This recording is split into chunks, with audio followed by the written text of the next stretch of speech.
Welcome to Drive the Daf, clear, structured explanation of the daily Daf in 20 minutes. You can even follow in the car. Eruvin Daf, we begin at the bottom of Daf Chav Beis, where we have a Mishnah bringing the halachos about which wells have the special heter of the corner pieces. The Gemara will clarify the halacha. And then the Gemara brings another Mishnah which gets into the halacha of karfeif, a very large area that you can't carry in because it's not meant for human use. And the Mishnah has three separate machlokes on the issue. The Gemara will clear up linguistic issues, give us a psak, and add a couple of halachos.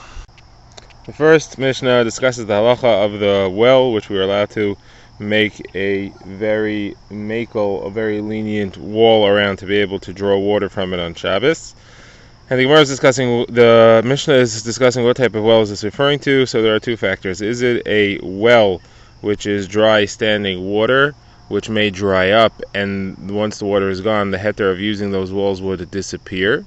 Or are we referring to a ber mayim chayim, a spring water well which will not dry up? That's the first issue. And the second issue is it one which belongs to an individual, and therefore he's on his own, and he may not realize that it dried up and continue to carry? Or does it belong to the public, and it's more likely that somebody will notice that it dried and remember to remind the others that it dried and you can't use it anymore? So there are two factors. Obviously, the public is easier to use, is less of a concern than the individual, and the spring water, which doesn't dry up, is less of a concern than the standing water well, which could potentially dry up. All these issues here, the concern is that it may dry up and people will continue to use the wells anyway. So there are two opinions in the Mishnah. Rabbi Kiva says the only one which you're not allowed to use the heter is if you have both negatives. It's a well of a single individual and it's not spring water. For that you have to make real walls. The other ones you could use the four corner pieces heter. According to Yehuda ben Bava, the only one which you could use the four corners is if you have both advantages. It's a freshwater spring that belongs to the public. For all the other three, he says you don't even have to make a real wall. You could just make ropes around that are all within lavud of the ground or of each other and go up to 10 tfachim. So now what's the halacha over here? So Rabbi Yosef says, name of Yehuda, name of Shmuel, halacha is like Yehuda ben Bava. Says Rabbi Yosef, another thing is that you're only allowed to use a freshwater spring. So Gemara says, well, obviously, if the halacha is like Yehuda ben Bava, you're only allowed to use a freshwater spring. So Gemara says, no, you may have thought that he's saying that the halacha is like Yehuda ben Bava, as far as the fact that it has to be a public well. It has to be a freshwater spring, it has to be a separate statement. And of course, if you only told me that, I wouldn't know that it has to be a public well as well. Therefore, he has to tell me both of these halachos.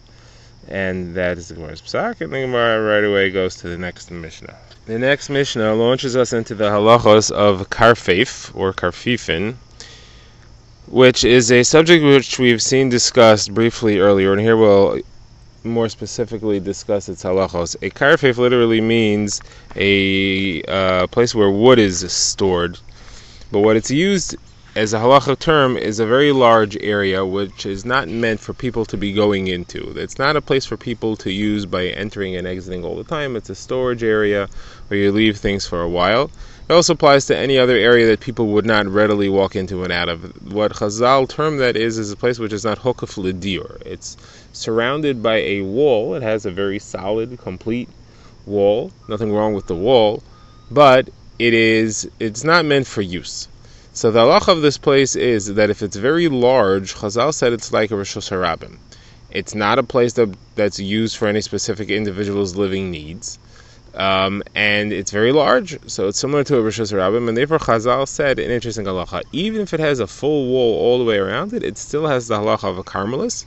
You're not allowed to carry within it, and you're not allowed to carry into or out of it. So Gemara wants to know, how do you define this karfeif? How do we define an area that has these halachos? So there are three things to discuss. First of all, what is the size? When we say very large, what size? Second of all, what do we mean when we say that it's not usable? What makes it hokef l'dir? What makes it that it is something that people would walk into and out of? And the third halacha is, what is the proportions of the shape of this thing? So these three things are three machlokes. And first of all, as far as the size, so Gemara says this is another halacha. We'll explain that term in the Gemara. This is another halacha, says the Mishnah, that comes from Rav Yehuda ben Bava. He says the size is if it's slightly less than 71 amos by 71 amos, which the Gemara explains as a 70 2/3 amos by 70 2/3 amos. That comes to 5,000 square amos. That's the size.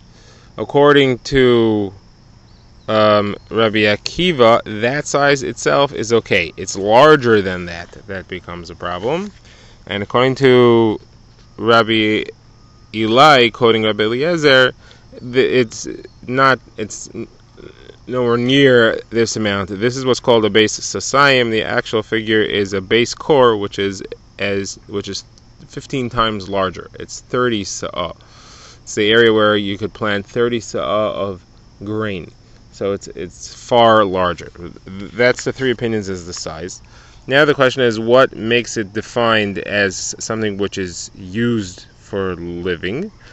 So the Gemara's first opinion here is again Rav Yehuda ben Bava, who says that if it has a hut for the guards within it, or it's close to the city where people live, so people will be walking into and out of it, then it counts as a living thing. Even if it is large enough to be problematic, it counts as a place that people live.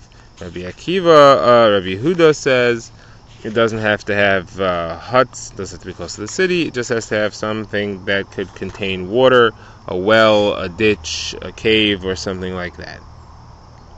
Okay. Now, as far as its dimensions, so these two opinions here had so far seen that it was square, but they didn't necessarily say that that's specifically the halacha for it to be an issue. Rabbi Eliezer says as follows: if it is rectangular, it's not perfectly square, then it becomes problematic. If it's a perfect square, then it's okay. That's not such an issue. If it's rectangular, if it's even slightly longer than it is wide, then it becomes problematic. Okay, the Mishnah now brings other halachas over here, and this is Rabbi Eli quoting Rabbi Eliezer. That's why this is here, because he was quoted earlier. And he talks about an Erev Chatzeres. Erev Chatzeres, of course, is when you have a shared property, like a courtyard in front of a number of houses, which is owned jointly by the many people within the house, so the halachas are not allowed to carry within it, or to one of the houses, or from one of the houses to it. The only way to get out of it is to make an Erev Chatzeres, which means that all the people combine their ownership into one corporation, and now that corporation owns it, so it's not owned by many people anymore, it's owned by the corporation. So what if one of the people who owns rights to use the yard did not include himself in the Erev? So nobody's allowed to use it now. And they're upset. They would like to be able to use it. So even on Shabbos, he's allowed to do something to fix the problem. That one guy is allowed to relinquish his rights in the yard.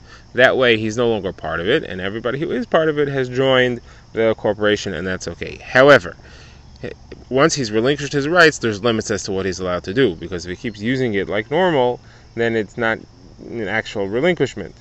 So what has to happen is that you cannot carry things into the chutzner from the house, or into a house from the chutzner, for his sake. You're allowed to do it for others, and he's allowed to do it for others, but for his own sake, you're not allowed to. And one last halacha that Rabbi Eli also said in the name of Rabbi Eliezer, you're allowed to use a herb called arkablin for maror on Pesach. And then he finishes off and he says, I went to all the other Talmidim of Rabbi Eliezer and I said, did you hear these halachas? And nobody else had ever heard of these halachas. So first things first, of course, the Gemara deals with any linguistic issues there might be, and that's the word va'id. Why do we say that? And also Rabbi Yehuda ben Bava said another halacha. Why don't we just say Rabbi Yehuda ben Bava said, why is this va'id and also? So obviously, it's an additional thing similar to something he had said before. In what sense is it similar to something he had said before? So the Gemara says, maybe you want to say because earlier he also said a chumrah, and here he also said a chumrah. So maybe that's why we say v'oid. The Gemara says that can't be because we had two chumras earlier in the name of Rabbi Yehuda without the word v'oid in between. Rabbi Yehuda said a chumrah about the size that the wall around the well can be, how far is allowed to be from the well, and he also said another chumrah about if a road goes through the walls.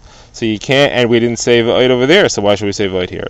Where it says, no, really, that is the reason. It's because it's two chumras. But over there, we had the opinion of the Rabbanan that's stuck between Rabbi Yehuda's two. That's why we can't say v'oid in Rabbi Yehuda's second statement. But here, we don't have any statement of the Rabbanan coming in between. Where it says, but hold on a second.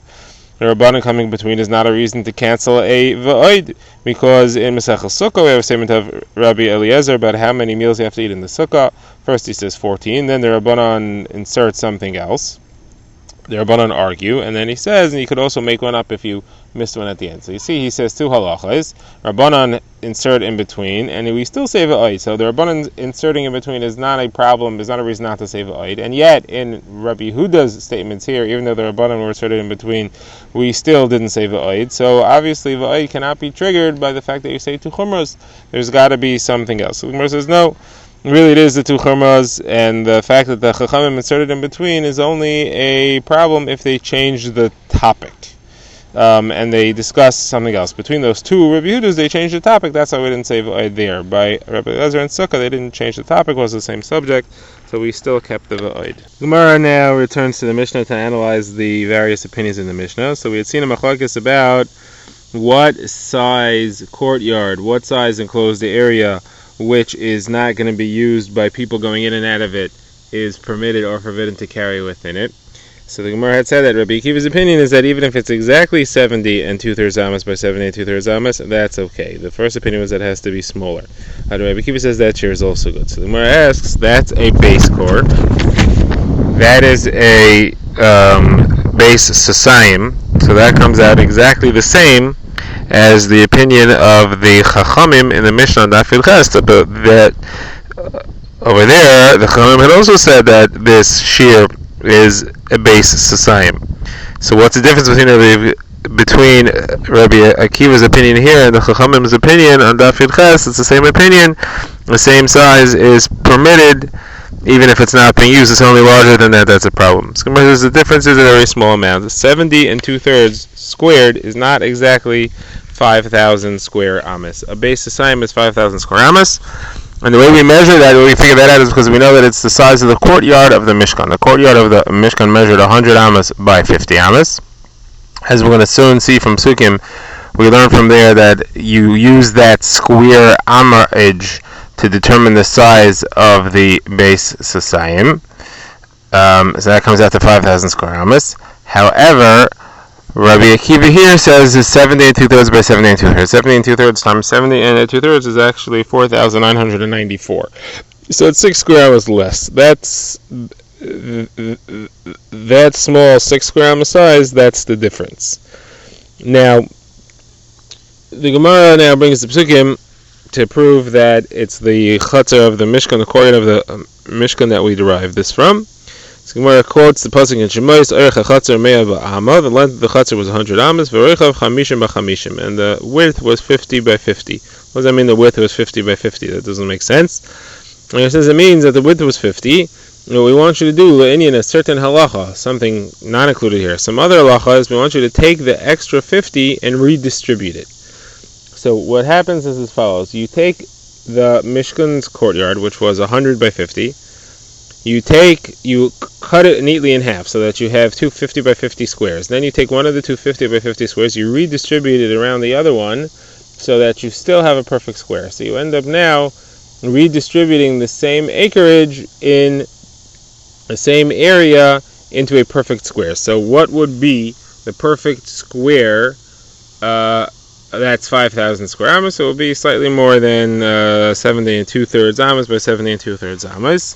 That is where we're learning this halacha from. It's got to be 5,000 square amos, and it has to be square. That's Rabbi Akiva's opinion, and that's where we derive it from. The Gemara just says, by the way, what is the pshat in the psukim there? What does chamishim b'chamishim mean? This is all an asmachta. It's not a real proof. It's not a real drasha. But what's the pshat? The Gemara says that the pshat is that the courtyard of the Mishkan, which was a rectangle, like we said, 50 by 100, had within it the Mishkan itself, which was a rectangle 30 by 10. But where within the courtyard was that rectangle of the Mishkan situated? So the place that it's supposed to be is set up so that you have 50 amos totally empty on one side. So that means if you draw a line straight down the center of the Mishkan, and that would be 50 amos from each wall, east and west, of the courtyard of the Mishkan. You drew a line straight down the courtyard of the Mishkan, dividing it neatly in half. The Mishkan itself would begin from that line, extending westward towards the other wall. That way you had 50 amas on one end, and on all the other three sides you had 20 amas space between the wall of the Mishkan and the wall of the Chatzar of the Mishkan itself. Okay, we go back to the Mishnah. We had the opinion here of Rabbi Eliezer, who said that it has to be a perfect square, like we've seen the drasha just before. It has to be a perfect square. So the Gemara brings a different brisa where Rabbi Eliezer says it doesn't have to be a perfect square, it has to be a perfect rectangle. He says it has to be 50 by 100. If it's any longer than 50 by 100, then you have a problem. So Gemara says, yeah, that's what he means here also. He means twice a square, 2 times a perfect square. So Gemara says, well, if that's what he's saying, it's the same as Rabbi Yossi's opinion, who's next one in our Mishnah, who says it has to be 50 by 100. Gemara says the difference is whether it's preferable to have a square. According to Rabbi Akiva, you're supposed to have a square. It's preferable. You're not really supposed to carry if it's not square, but you can. But according to Rabbi Yossi, there is no preference at all for a square. A rectangle is just as good. Gemara now gives a psak halacha l'maisa in 2 of these machlokes about what type of enclosure is considered a karfif that you can't carry, and even though it's enclosed. As far as the dimensions, the Gemara says we paskin like Rabbi Yossi, that it's only a problem if it's bigger than a rectangle. If it's a rectangle of 100 by 50, that's okay. And as far as the size, you paskin like Rabbi Akiva that an exact base asayim or an exact 70 and 2/3 by 70 and 2/3 is also okay. It's only larger than that is problematic. Halacha l'maisa. Okay. These are 2 separate halachas. Again, one about size and one about dimensions. The Gemara makes that point clearly. Okay. Now the Gemara brings another statement over here. The Gemara says, let's say you have an enclosed area, a karfeif, but the enclosed area is not a karfeif that's problematic because you have the right features in there to make it a residential thing that people use. So it's enclosed, it's larger than a beis hasayim, but people use it, so therefore it's mutter to carry within it. However, then you go ahead and you plant part of that enclosure. Now, if you plant vegetables, so it's a garden, nobody's allowed to walk in the vegetables area. And therefore, if you plant a majority of that area, now you can't walk in the majority of this enclosure, then you can't walk, so now it becomes a karfeif that's problematic. Halachically, you can't carry there. If, however, you plant trees, people do walk between the trees, and therefore it still stays mutter, it's not a problem. Now, Rav Huna Brei Rav Yeshua here adds halacha, and the Gemara is going to try 3 different versions to understand what Rav Huna Brei Rav Yeshua's halacha is. So he says that the area that you planted, which is a majority of the enclosure, that area has to be at least a beis hasayim itself. The area that's becoming forbidden, because you planted vegetables in there, that has to be a beis hasayim. If that area is not a beis hasayim, so then what's the problem? You have an area that you can't plant, that you can't walk in because you planted in it, but it's less than a beis hasayim itself, so it's less than the minimum size. So what's the issue? So Gemara says, well, this only works out according to Rabbi Shimon, because according to Chachamim who argue on Rabbi Shimon, there is an issue. Who's this Rabbi Shimon? Rabbi Shimon says you have different types of Rishuya Sayachid. You're allowed to carry from one to the next, from a Chatzar to a Gag to a Karfeif, all these areas, as long as they're Rishuya Sayachid, you can carry from one to the next. And therefore, in this beis hasayim here, in this enclosure here, even though you have part that's planted and is now called a garden, and you have part that's not planted and that's called a Chatzar, you can carry from one to the next, if it's not an issue. However, according to Chachamim, you can't carry from one to the next. Therefore, the Chatzar part of it is different than the Gina part of it. And you can't carry from a Chatzar to a Gina. And the halacha is that any Rosh Hashanah which is open to an area that you can't carry to, that entire thing becomes forbidden to carry within. So here you have 2 regions within this enclosure. Part of it is a Gina, part of it is a Chatzar. They're open to each other, and you can't carry from one to the next, and therefore you can't carry within the entire area. So the Gemara says that's nice, but it can't be correct, because Rabbi Shimon would say that this is usher also. Because Rabbi Shimon would say, since the majority of this enclosure is a Gina, the entire thing has the halacha of a Gina. And once the entire thing has the halacha of a Gina, it's all, the entire enclosure is greater than a beis hasayim. So therefore you shouldn't be allowed to carry anywhere within here. Anyway, it's not only the Rabbanan who say it's forbidden. Says, okay, we have to change what Rav Huna ben Yeshua's halacha was. He wasn't talking about where it's the majority that was planted. He's talking about where a minority was planted. That minority was planted. And therefore, you don't say that the entire enclosure gets the halacha of the gina, and that the chatzah part is batal to it, because the chatzah part is the larger part, and the actual planted part is the smaller part. If, however, the planted part is a Beis Hasayim, then you can't carry there, and then you wouldn't be able to carry within that region. Drive the Daf is a project of the Grand Woodlands Shul and is presented by Rabbi Yitzchak Landa. Find us on YouTube or subscribe to daily emails by emailing drivethedaf@gmail.com.